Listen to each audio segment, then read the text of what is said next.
Baik, yang terlepas kita imbas sekali lagi KL City menentang Sabah FC berakhir tanpa jaringan, namun ini adalah percubaan terbaik menerusi Maxis Musa pada minit ke-46.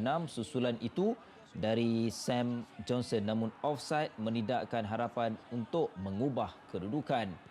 Namun secara keseluruhan aksi seimbang, masing-masing gagal untuk memecah benteng pertahanan lawan masing-masing yang dilihat agak ampuh untuk mengekalkan kedudukan ini kekal tanpa jaringan berakhir dengan satu mata buat KL dan Sabah. Hai, Fina Nasrom. Hello. Hello. Is it me you're looking for? Fina, lama lampu tak ada tadi lama? Lama jugalah. Saya ingatkan game mungkin postpone kepada hari lain, tapi selepas hampir setengah jam barulah game dijalankan seperti biasa dan inilah hasil dia. Agak lambat sikit, delay sikit habisnya. Baik. Dan saya bersedia untuk apa jua soalan. Hui. Silakan. Fina, punca tu apa? Punca? Ya. Tanya pasal lampu dulu. Pasal lama sangat Punca tu. yang mana ni? Pasal lampu. Oh, saya difahamkan ada kerosakan berlaku dan selepas pihak TNB datang untuk melakukan pemeriksaan, keadaan kembali seperti sedia kala dan perlawanan diteruskan seperti yang dijadualkan. Okey, memandangkan tak ada gol kan, Fina, kita tanya lain sikitlah. Ya. Hari ini stadium KLFA Ceras juga antara stadium menjadi tumpuan kerana SOP penting dipilih untuk stadium ini. Jadi mungkin Fina boleh share sikit. Betul.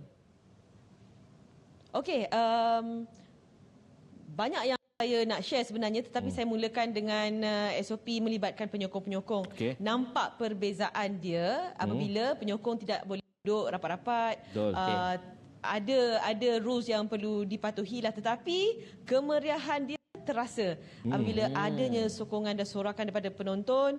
Saya rasa alive di stadium.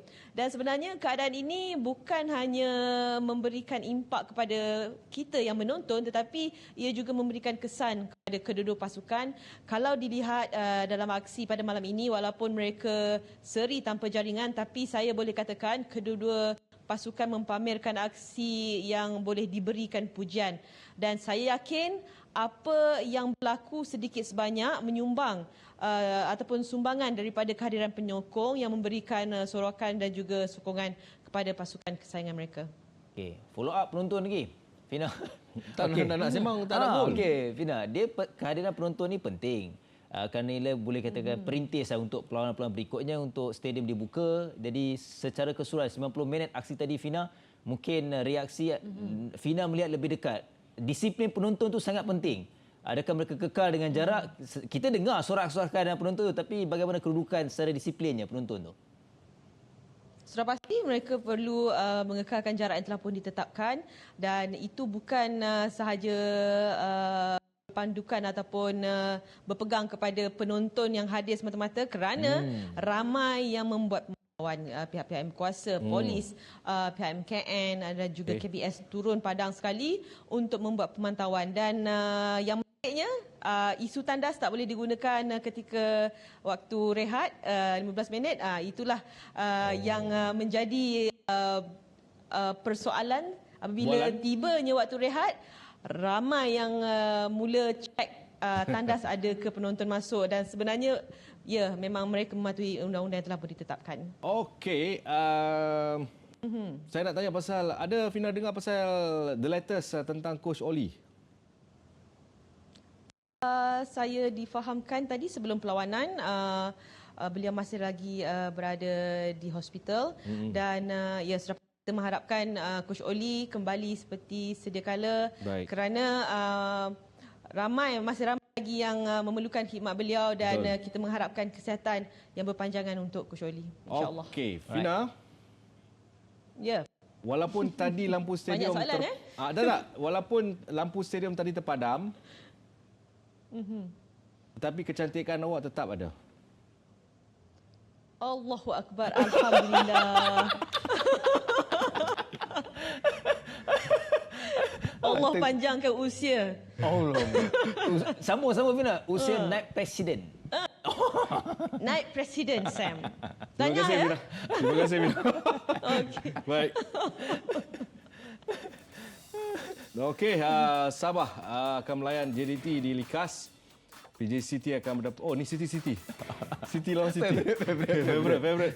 Kita ambil match of the week lah ni. Match of the week. City lawan City. Yes. Di Stadium MVPJ pada 7 April nanti.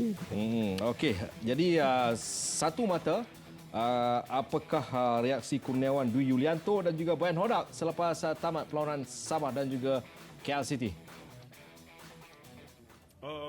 I think that first half we dominate. It was tough first half. Nobody give any space to play. Still, I believe that we have 1-2 chances. This is where we were better. Second half was open game. We have some chances we miss. They have some chances they miss. So at the end, I think the draw is fair result.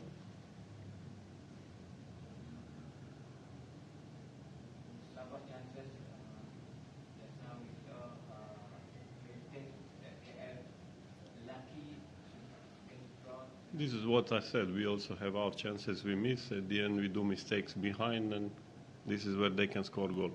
So at the end, we hit one post, they hit two. So at the end, it's fair result draw. For us, disappointment is that we didn't continue winning streak at home.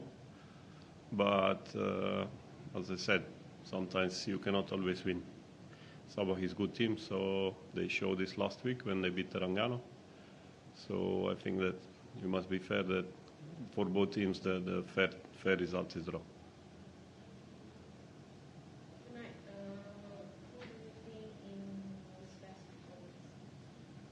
I don't like to talk about individually, but I think the defense again was good. We never concede goal again, so means the defense really more or less is fine, but attackingly there is plenty of space to improve. We were a little bit unlucky that Dominic went out injured. Paolo was injured last match and he's still not 100%. That's the reason why he was on the bench. But at the end, when he come in midfield, we look much better. But then again, we were missing Dominic for this final touch. Pertama saya ucapkan terima kasih lah atas kerja keras pemain saya. Walaupun kami bermain, tidak semua pemain 100% karena banyak pemain dari kami yang injured, tapi kami terpaksa mainkan karena tidak ada pilihan. Dan satu poin ini tentunya kami syukuri juga karena akan merubah di tangga kedudukan. Kemudian overall para pemain bisa disiplin. Dan mereka yang kita mainkan untuk menggantikan pemain yang injured di First 11 ternyata bisa tanggung jawab dengan pekerjaan dia. Dan inilah sepak bola ya, kita banyak peluang tapi tidak terjadi gol, dan ini menjadi bahan evaluasi kami tentunya. Terus kalau untuk yang first goal memang kita sudah lihat di replaynya dan memang offset lah.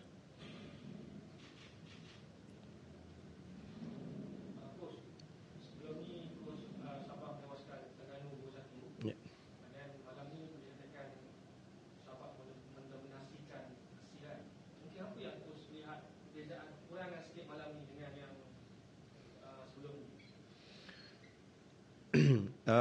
Secara game mungkin hari ini kita lebih baik ya, karena kita bisa kontrol game.